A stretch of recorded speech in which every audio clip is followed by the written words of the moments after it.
there, friends, and welcome to Montessori 101, a live show from Child of the Redwoods, all about the magic of Montessori.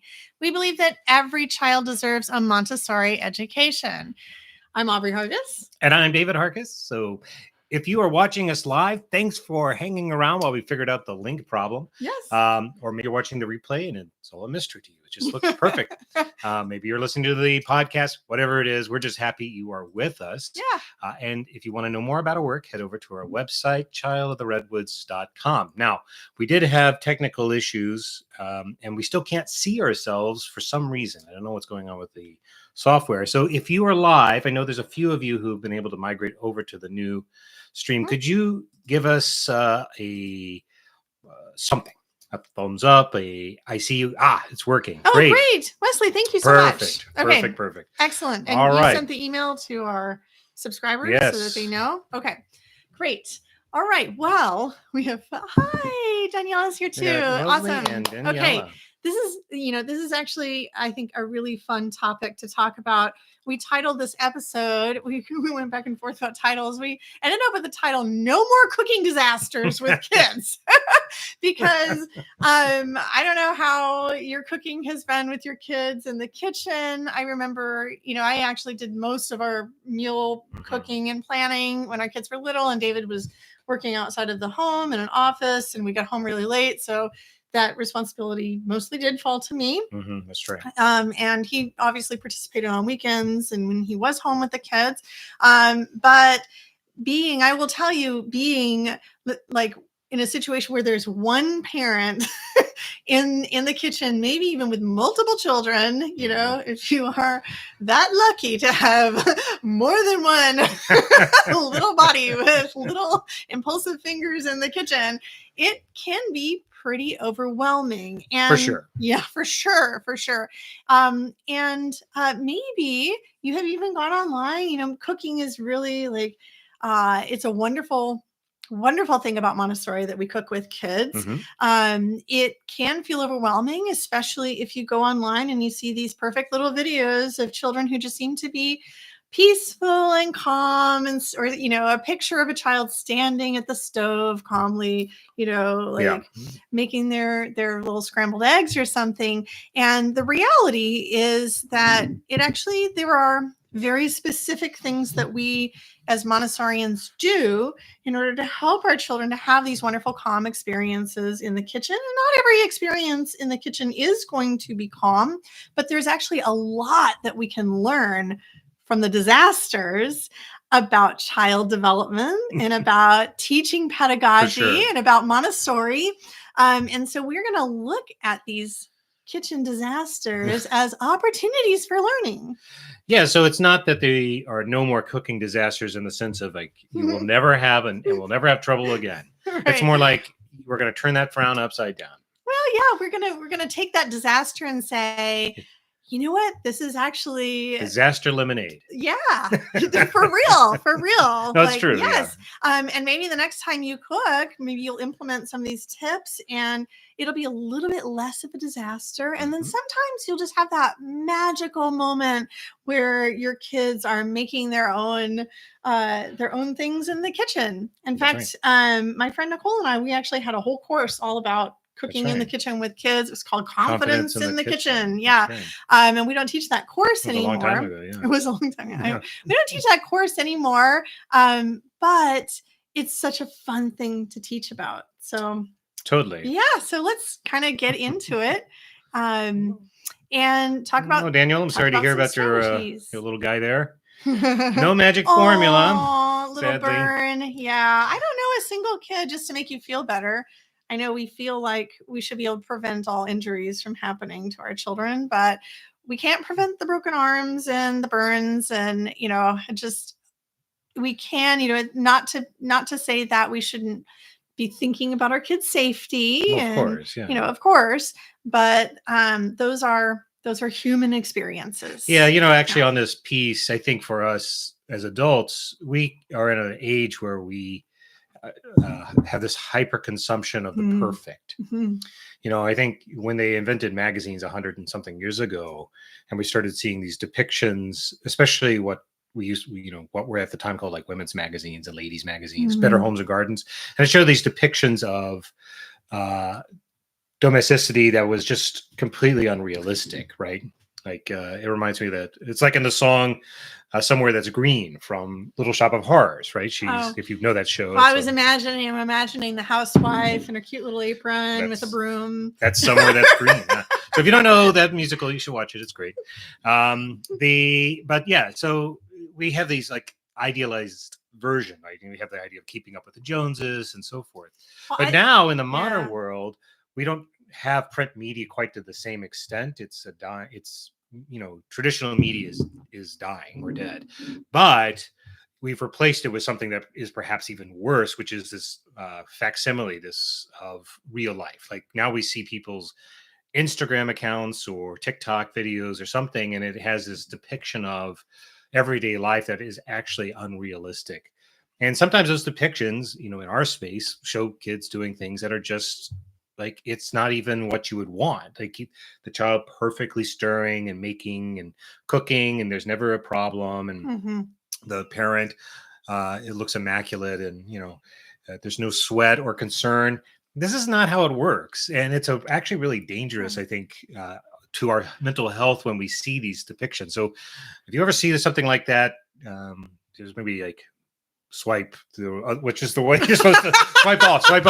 I mean, or look at it and say scroll down. Right, there you go. Like, don't get yourself hung up on those any more than like you would have wanted your grandmother 50 years ago to get hung up on the Better Homes and Gardens. Right, we know now that it's just not healthy. Yes, and it's not healthy for anybody. It's not a gendered thing, men and women and children of all ages. So that's the big caveat. So when we talk about I like what you're saying, like no more cooking disasters doesn't mean you'll never have another problem again. It means we have to change our mindset. Like life is messy. Kids are a lot of work. They get hurt. We don't want to put them in danger, but we also, honestly, in my opinion, you don't want to protect them from every scrape or a bruise, whether it's emotional or physical, because it's through failure and reflecting on the failure, as Dewey said, that we learn. I remember, Daniela, when our firstborn got his very first burn in the kitchen. And I actually, after it happened, I felt, of course, guilty that it happened. Sure.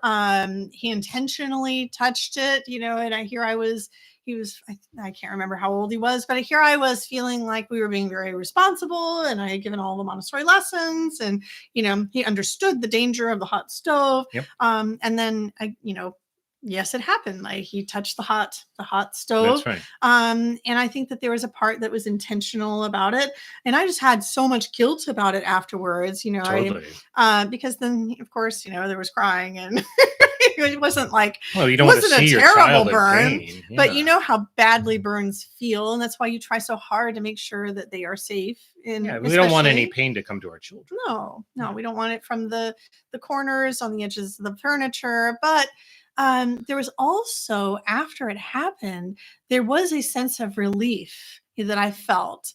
Like, okay, the burn happened. Like it happened. I did what I could to prevent it while still offering independence. But now I don't have to worry about it happening anymore, because, he had, he did get a burn. It was a lesson.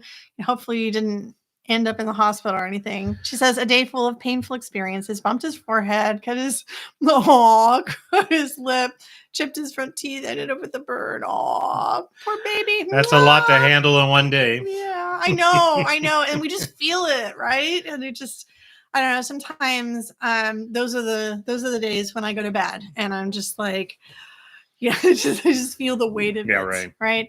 But the truth is, it can also give you a sense of relief. I felt that too when our child broke his arm. Here I had been so worried about what happens, like it, because I'd see him on the playground or doing things that were quasi dangerous. Just like swinging around, and I'm like, oh, hope you don't break an arm, right? And then it happened.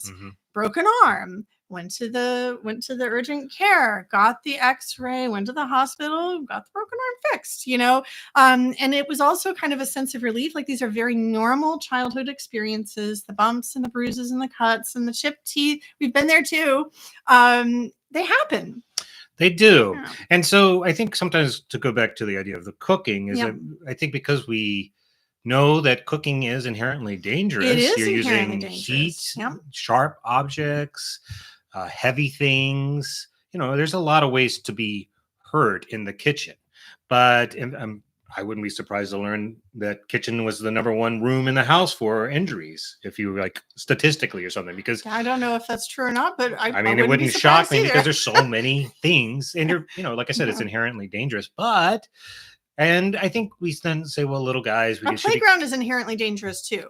Just everyday life. That out there. No, I'm not disagreeing. In fact, I'm saying I think it sometimes makes us feel like we don't want to invite the child into the kitchen because we know it's dangerous. But with the right, this is where the mindset, the philosophy, the approach, the lessons in the Montessori curriculum really make a difference, because it's not about insulating the child from it. It's about leading the child through the experience, and in knowing that along the way you might get a cut, or you might get a little burn, or you might, chip your tooth, and hopefully not all on the same day. But sometimes it does happen. But and also knowing it's your responsibility to be there and to supervise. Totally. You can't, it's in Montessori, independence does not equal a lack of supervision. That's right. Just be really clear about that. That's right. So I want to, so cooking comes with danger. There are knives involved, there's stoves, Yep. There's a lot to learn. There's lots of tools, there's lots of things to learn in the kitchen.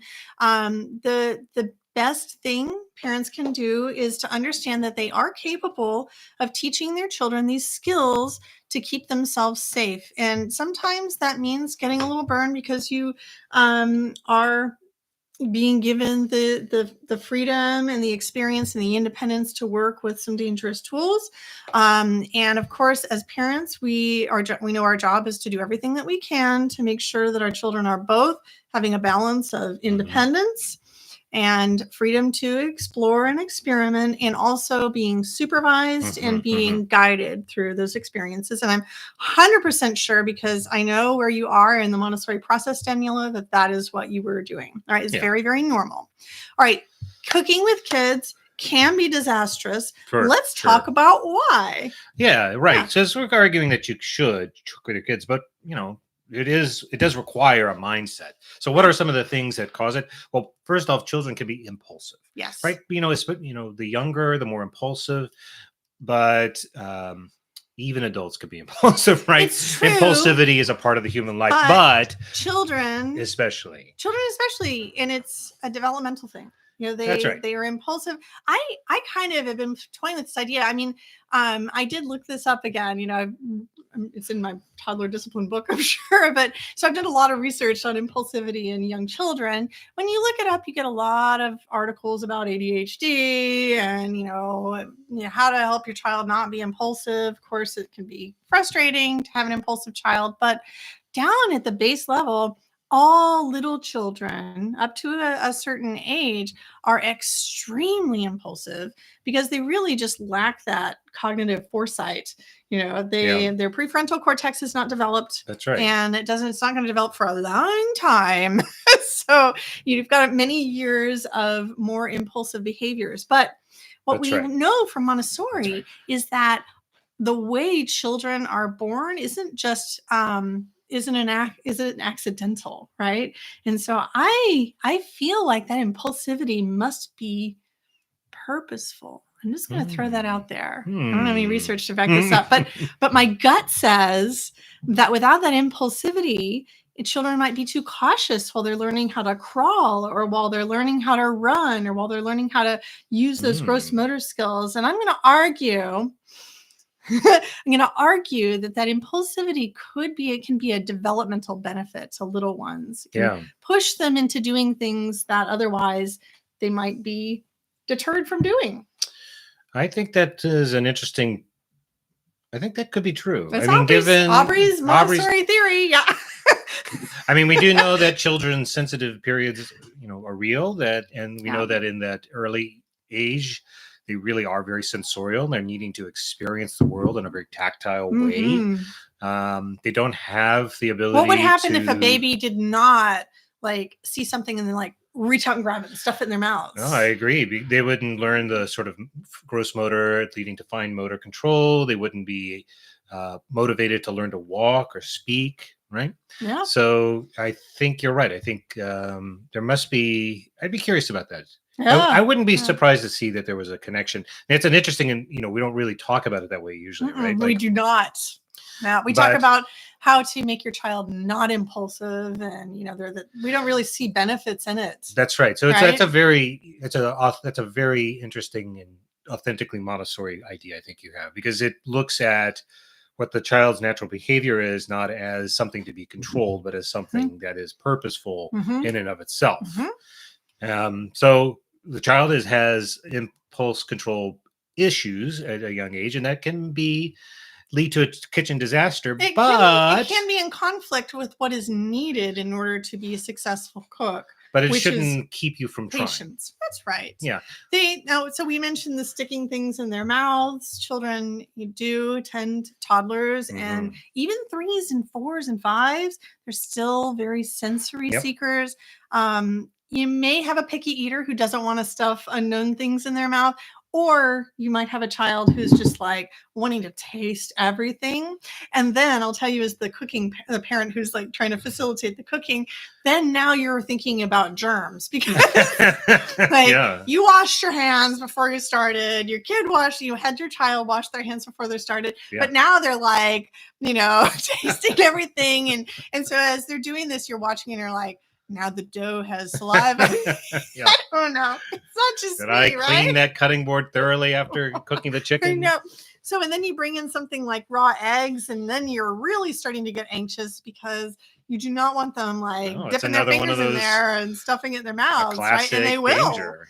Yeah. Classic cooking danger. So sticking things in their mouths, that happens all the time. Independence seeking. Yeah, and this goes along with the idea of impulsivity, right? So the child is impulsive. You as the adult need to monitor and help guide. But especially at a certain age, the child is rebellious against it. They want to do it themselves.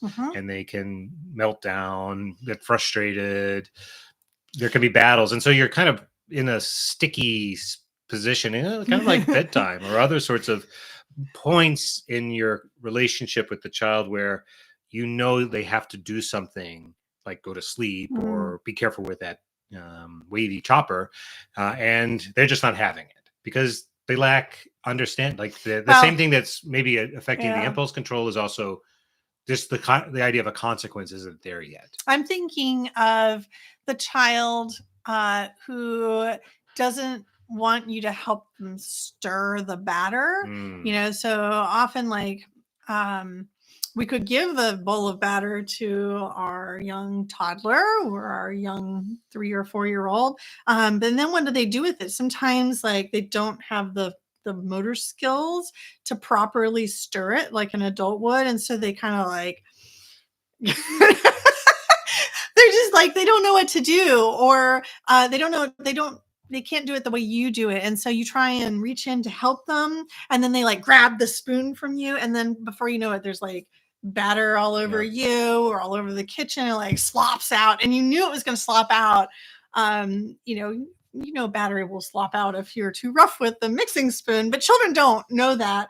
Their battle for wanting to be independent with the activity can sometimes be in conflict with their ability level. Yeah, that's right. Yeah. And then some, I don't know, tears happen too.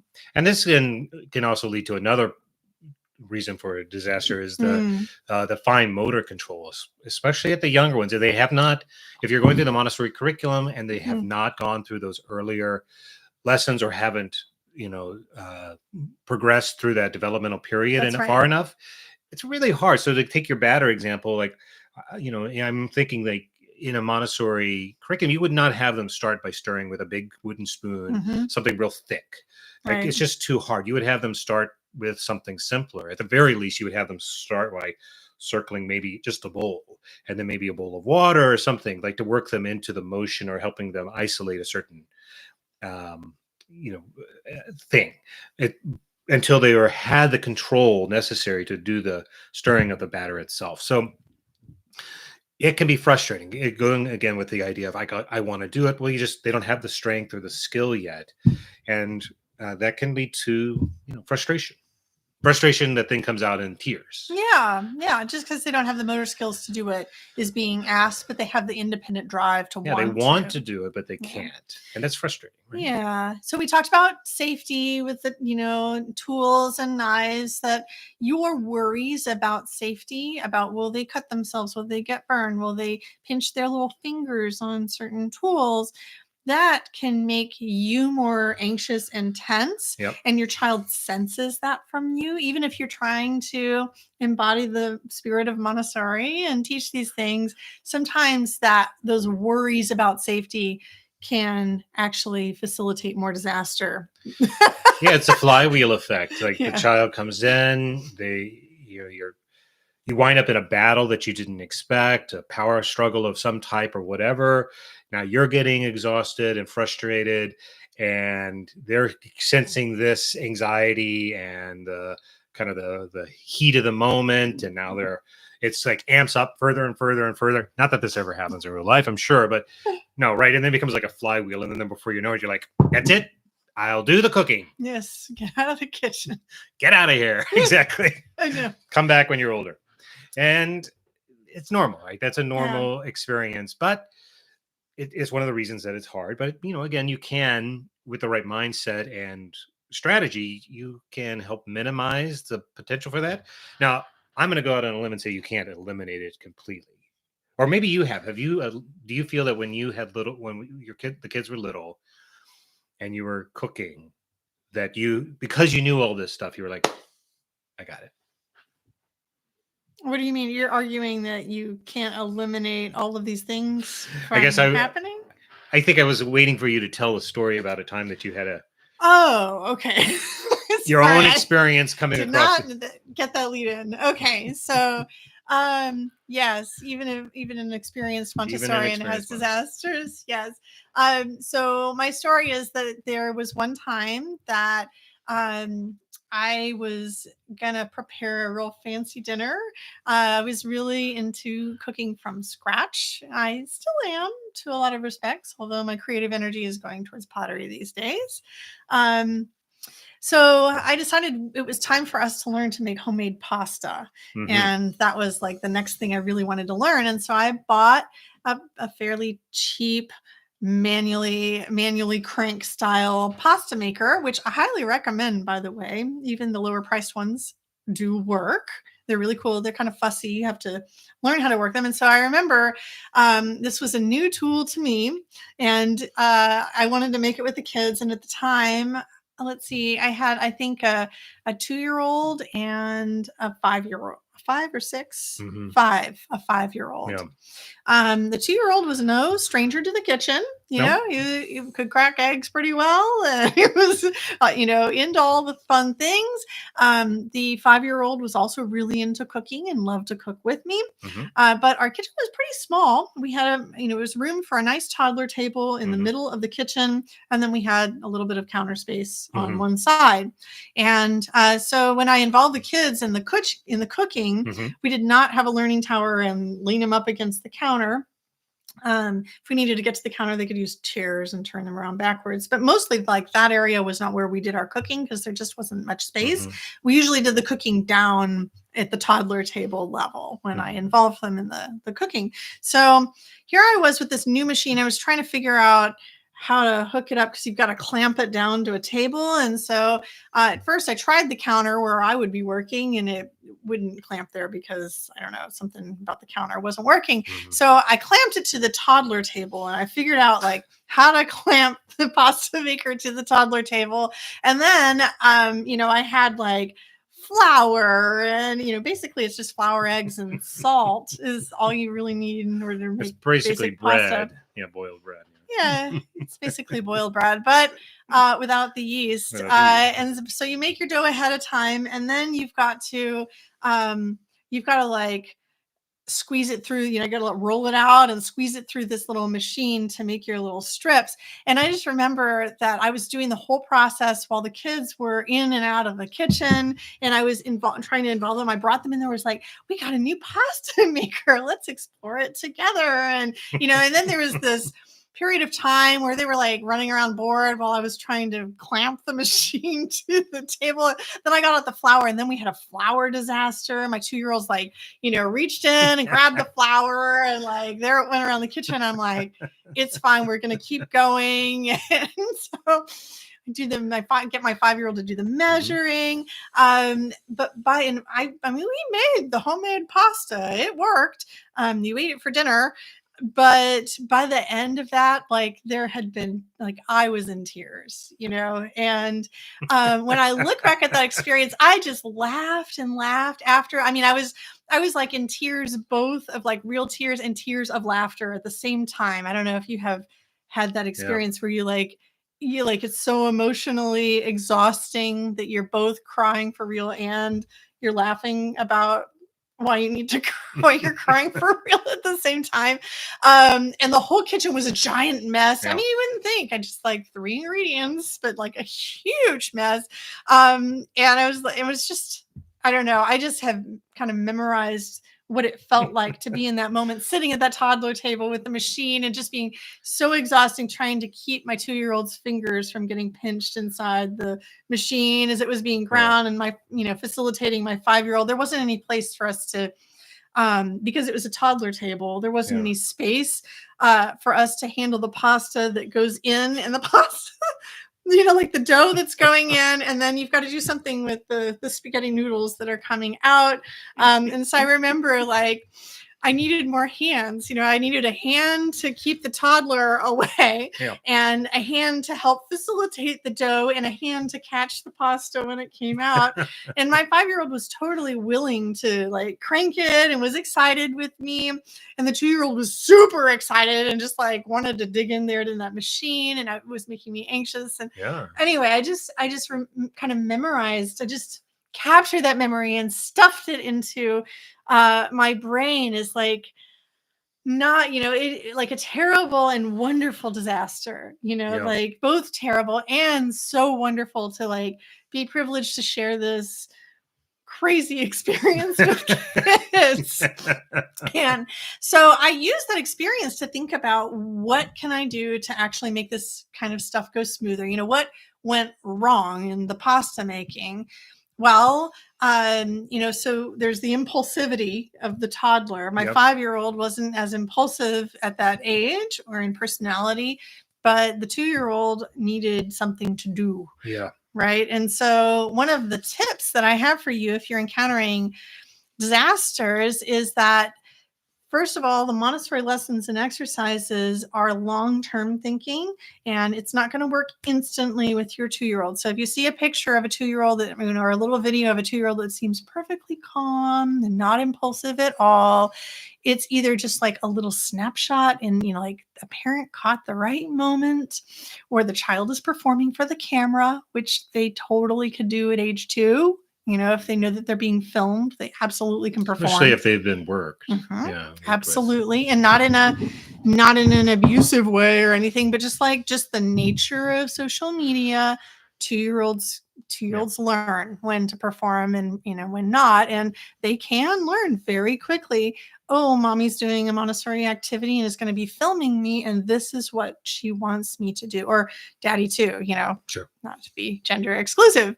But so that aside, we know that the Montessori lessons and activities definitely 100% will increase your child's focus and concentration, will help with the impulsivity, but not right away. This is a long-term goal. You're looking for, like, if you're starting Montessori with a very little toddler, you want, like, by the time your child gets to be in elementary, you want to be able to see growth in their concentration. That's right. Yeah. But that said, for your little impulsive children whose fingers are into everything, some recommendations are gross motor skills, just before you do cooking. So before you cook, especially if you think you're going to do a big cooking adventure, try going to the playground first and exhaust their bodies. Like, I'm not Yeah, no, kidding. Like, it's go true. to the Yeah. playground first, Run or run around, around come back. outside, or if you can't go outside, have a big dance party, Yeah. right? And it could even be you could put together a whole playlist just about fun songs to dance to that are all about cooking or That's food. right. There are a million of them. Yep. Okay. So that will help. That alone could help with the impulsivity. Yeah, that's right. Yeah. Sticking things in their mouths. Yeah. So for this one, I think, because it is in their nature, so give them something to taste. Yes. Or a snack ahead of time so that their bellies are full, or or perhaps in addition, make available some of these ingredients that are safe to taste. So they can't taste the raw egg, but maybe they can taste a little bit of the cinnamon or whatever. Right. And you might give that to them in their own little plate, and it feels special and allows them to engage with it in a sensorial way, in a kind of natural, impulsive way, but in a controlled way as well. This is a literal tip from my kitchen, a tasting plate that is just like part of the cooking experience for getting out our ingredients. Oh, great. Now I've got a plate that is for tasting. And then you immediately put food on it. And if there's nothing that they can taste that you're in the ingredients that you're cooking with, you go to the fridge and you get out some carrots or grapes or whatever. They can do a little tasting. Just put a few on the plate, just for them to taste. Then you have to preface it and say whatever's on the plate is for tasting. And then if there happens to be any ingredients that you can put onto the plate for tasting, your children learn, like, I don't have to worry about not being able to taste, because the drive to taste and put things in their mouth is much stronger. But the whole sensorial, subject area is filled with. I mean, it's good for tasting, them too, smelling, right? But, touch, all of that, right? So they're drawn to it like a moth to the flame. They are. So if I know that some families have the opposite rule. There are some cultures in which you do not eat the food while it is being cooked, and some people just have a personal rule, like, I don't eat while I cook. I know that when I eat while I cook, sometimes I'm not hungry for dinner. It's a different problem, though. Right? I don't know. I think sometimes parents think that about the kids too. But honestly, like, I feel like if your kids ate something nutritious while cooking, they had a fun cooking experience with you, who cares if they, are hungry for the final result? You can always put it in the fridge and they can eat it later. That's how I feel. I think cooking is such an important part of our human culture, and it's not the sitting and the consuming of the food alone. It's the making, it's the sharing, it's the talking, it's the social part of it. So if your child is participating and then the dinner comes out, they're like, I'm full, or no, it doesn't look so good, then don't take that as a loss. Another piece on this would be making sure that they have something to do with their hands. Yes. So this goes with they have the little plate to taste. Maybe they've gone out and ran around to get some wiggles out. Now, they're going to be wanting to turn the crank or do some chopping or something, and maybe they're not quite ready for that. So you give them. I mean, there are going to be parts at first that are only adult only. It's just too dangerous or inappropriate, or they don't have the fine motor at that developmental stage. That's right. So what do? You maybe give them a little piece of dough to knead or play with themselves, so that their little hands can stay busy and they're cooking. Right? Yeah. They're cooking with. We made a lot of bread. And so I had a lot of dough around the kitchen. And I would keep some little piles in the fridge in a little Ziploc bag. It'll last for, a day or two. Yeah. I don't know exactly how long dough lasts in the fridge. It will continue to rise while it's in there, but it'll last at least 24 to 48 hours. And if you made something the day before that had dough related, then you can just get that out of the fridge and it's edible and they can play with it, Yeah, and it doesn't have to be dough. And then it could go in the toaster oven to be cooked into a little biscuit. Which I think is amazing, right? They love that. Oh my gosh. We did that all the time too. This is another literal trick from my kitchen that you don't see on the internet just all over the place, is have some dough, whatever kind of dough you like, almond flour or wheat flour or whatever.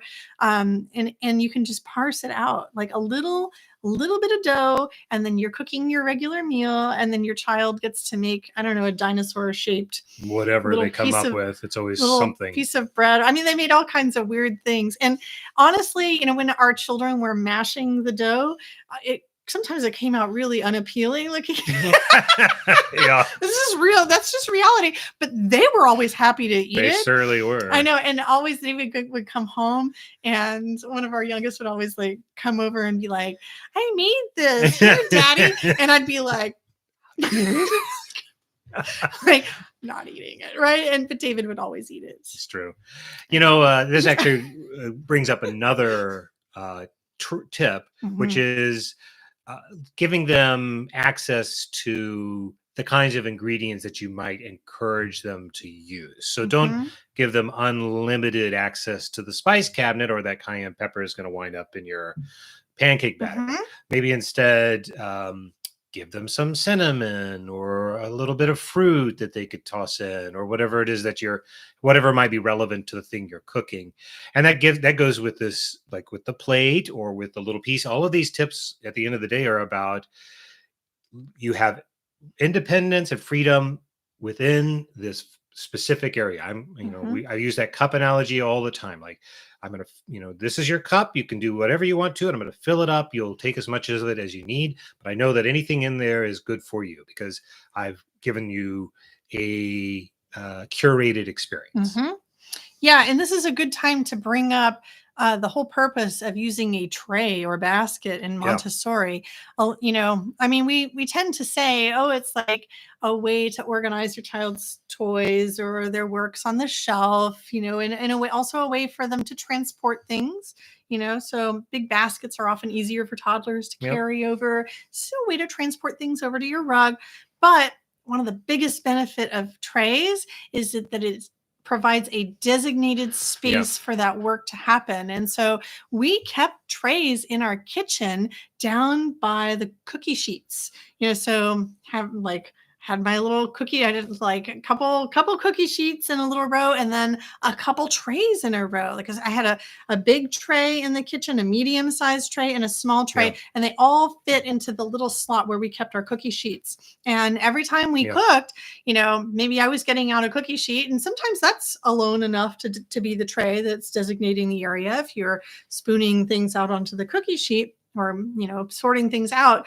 But during the actual process, instead of just getting out the cutting board and handing it, or the tools, getting a tray, preferably a tray with a very low lip on it, that where they don't have to like hover over the lip, but also something that could catch spills. And you're going to do the same thing that you do with any other Montessori works. You're going to have a little sponge at the ready for spills, and a little drying cloth at the ready. And if you learn how to cook in a way where the tray and the little mini cutting board, we had a little mini cutting board and a tray, and it was almost always out on our kitchen counter throughout the day, and that is the place where our children knew where their supplies were kept. And it was just part of our cooking experience. And I was having to think ahead. So often what was easiest for us was, I think when you're cooking, the counter tends to become very cluttered with spices and ingredients. You get out all your ingredients, and then you've got a big mess there. And remember, in Montessori, what we're trying to do is help children to make order out of the chaos that is in the world. And sometimes all of those ingredients is just too stimulating for them. They're at the counter too. They're looking around. It's like, oh, let's dip in here. Let's, I've got this spice. And then you're like, I don't know how to manage 20 ingredients and measuring cups and all these things. And impulsive kids like doing things. And the kind of the answer is you can't. So you can't. So I would take all the ingredients I learned, like, don't put the ingredients on the counter in front of the two of you when you're cooking together. Get all your ingredients out. And if you have space, and I hope that you do, or you can find a way to make some space in your kitchen for it, take your ingredients and put them to the side. And then only get out the ingredients that you're actually working with at a time. And your child can still participate in getting the ingredients out. You're just going to put them like in a designated spot. That's right. And it's even good, like if you had, I'm imagining, I don't think I had a tray this big, but if you had a tray this big that could hold the ingredients, or a special, even if you were going to designate like a special little table just for the ingredients where they all belonged, sometimes designating that, or a towel underneath, like that all helps your child to kind of see through the clutter and really just focus in on what they're supposed to be doing. So what you want in between yourself and the child, and the counter is you want your child to be focused in on like, this is the designated task right here. And so what that involves, the best way to do that is for you to really be on top of the procedure. That's right. Right. And so I think the last tip that I have in this section before we show you purple soup, which David will go ahead and start getting ready and cutting out. Okay. Well, let's just show them, like, here's the ingredient list. I can't see it on the screen because YouTube won't show me. I know. Hopefully you're seeing something. Hopefully you're seeing it, friends. And David's going to cut out these little visual recipe cards while I'm talking. So the last big tip that I have for you before we show you the visual recipe and how that fits in with this method is that I think that it is really, really helpful if you're not reinventing your meals every single time you cook with kids. Sometimes we can get bored in the kitchen and we want to experiment and try new recipes, or maybe you're in the habit of trying new recipes every week. It is sometimes really, really helpful if you have a procedure for the way you make tacos and it becomes your go-to recipe. Like, so that when you tell your kids, hey, it's Taco Tuesday, we're going to make tacos tonight, if they've experienced it even once, they are going to automatically start thinking, aha, like, so I know what goes in tacos. We need to get out the taco shells, and now we're going to the fridge and we're getting out tomatoes and lettuce and cheese. And, so if you have some core recipes, this can take you a long way in helping to kind of minimize the disasters, because as we know in Montessori, repetition helps children practice skills, in a very healthy way. And it also is going to help you to know, to be able to kind of scaffold their learning. Maybe, the first time their task is just to take the grated cheese and put it into a bowl. And maybe the next time you're actually showing them how to use the grater, or you give a lesson on the grater during the week, and then it's Taco Tuesday and they know how to use the grater. And then, you're assisting them with the grater with the cheese. All right. So, So yes, that is a really big tip. If you're not doing that, that is something that was really, really helpful. I experimented, for example, with pancake recipes until I found our pancake recipe. And I know David's laughing, like, we did not deviate from that recipe. Like, that was the recipe. I was like, this is the one. So I was kind of on a mission during that time. I was like, I'm going to find the pasta, the homemade pasta recipe. And I'm not using any others, because there's like hundreds or thousands of recipes on, it's so easy just to, like, every time you're going to make something, Google, a new, recipe for this or that. So no, in our family, it was like, this is our pancake recipe, and this is the only one we're using, we're going to repeat it over and over and over and over until we all have internalized it. And we don't need to look even in a recipe book anymore. To this day, we still use the same recipe. And kids know how to do it. And from that one core recipe, you're going to teach your child. I know this is turning out to be a whole lecture about cooking, but these are really, really good tips. So if you can nail down, it doesn't matter whatever it is for you. Maybe it's the basic spaghetti. You have like, this is our basic spaghetti recipe. This is our basic taco recipe. This is our basic soup recipe. If you can teach your kids like the basic, and then you can practice those recipes over and over and over, then you can start deviating from them a little bit. That's and encouraging your child to add some special ingredients this time, or substitute out one ingredient for another. That's right. What if we use some, add cinnamon this time, Cinnamon and you know, and or add cardamom yeah, this what time, would brown or sugar taste like? yeah. So that those are some real life ways to make the disasters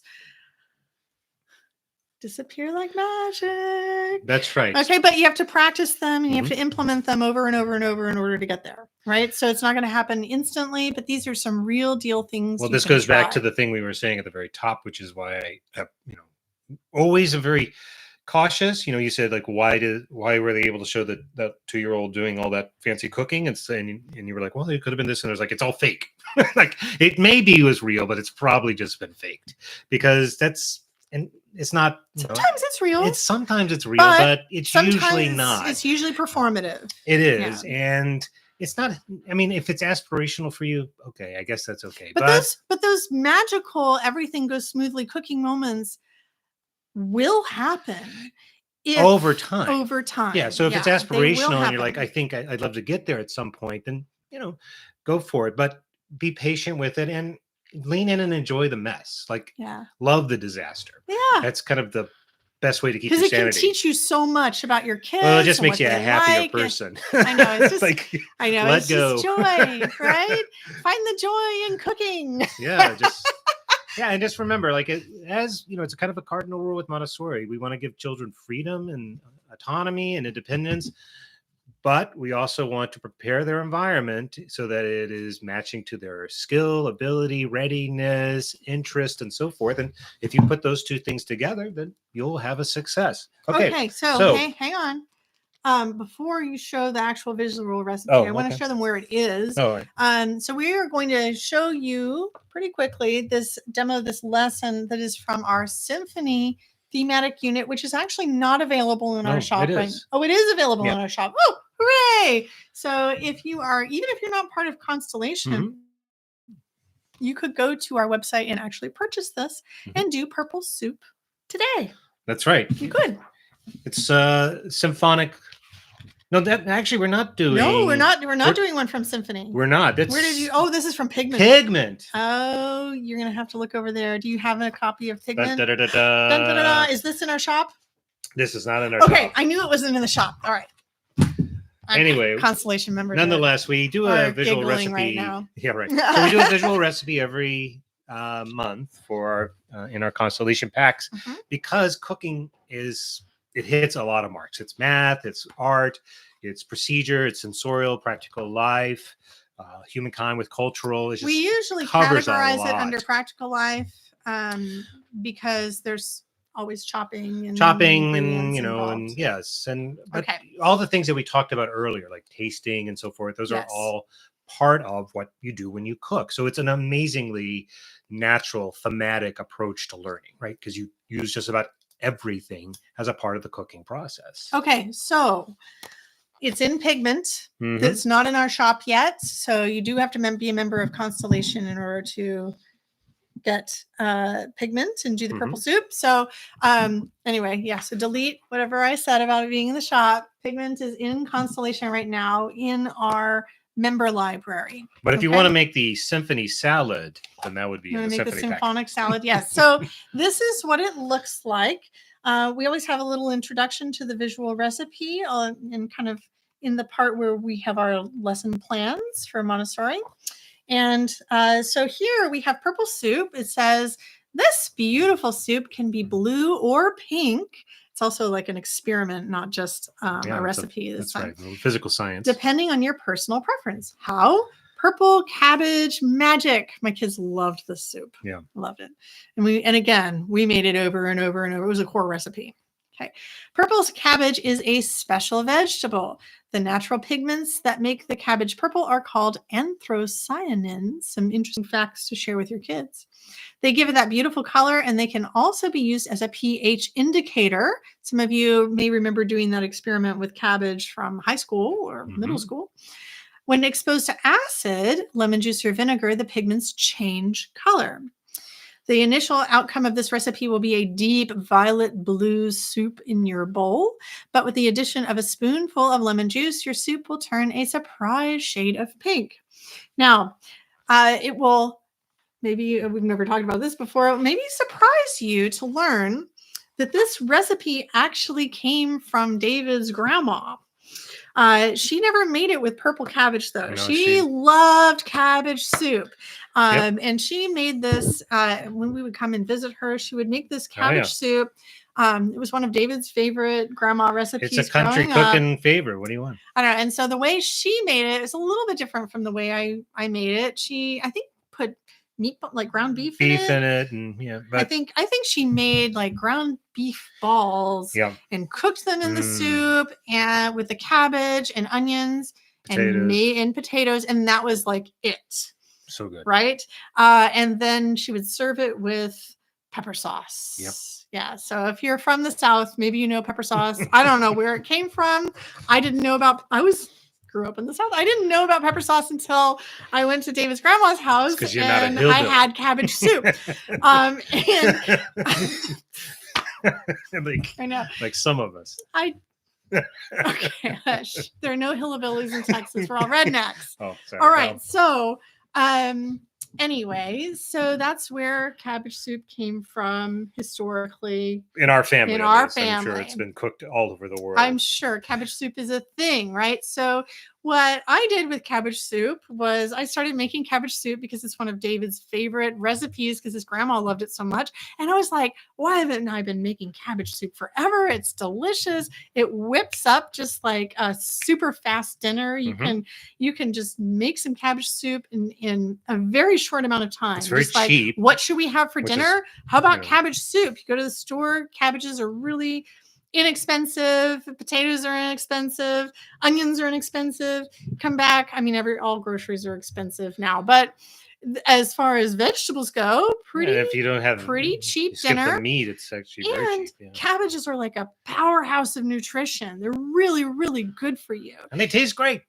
Tastes great. So I got this recipe from David's grandma, and then I started just playing with it. And since then, I have made many variations on cabbage soup. And what I found with the kids is that their favorite is to make it purple. Why wouldn't it? I mean, it's so fun. So to go to the kind of connecting back to what Aubrey was saying, these would be the ingredients that you would want, and there's it's a subset a small set of things, like as she mentioned before, there's an acid that you're going to use to make with the color and the flavor, but there's a potato and so forth.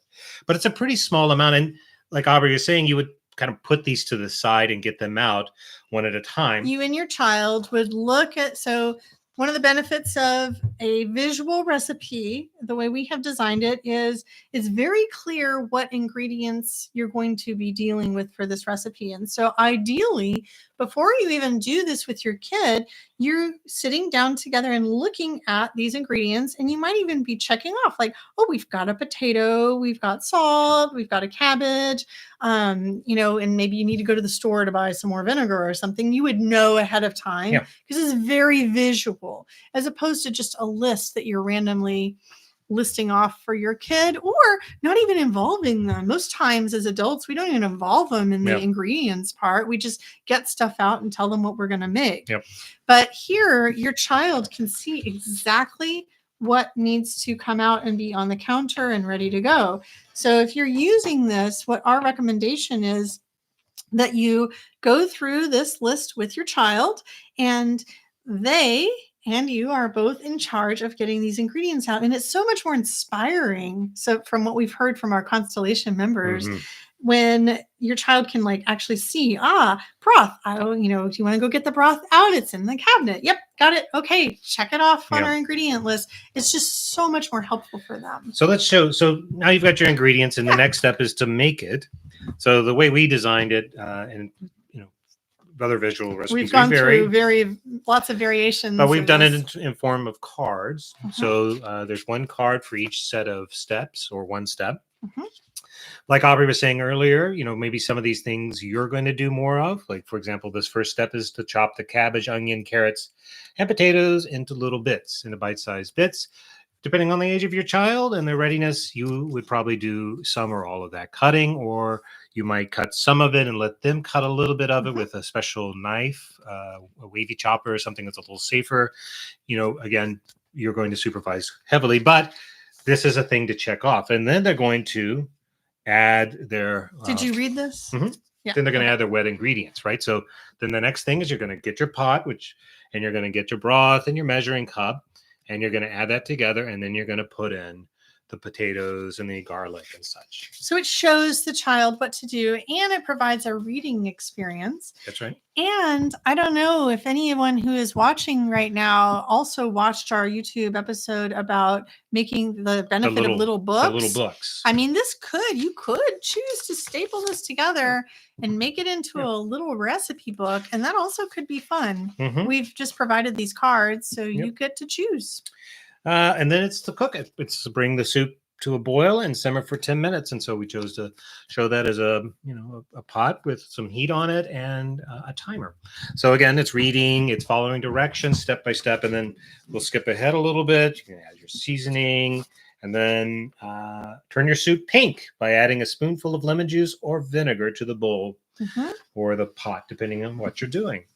Yeah, and we also made a stylistic choice. It's very common in recipes to eliminate the article.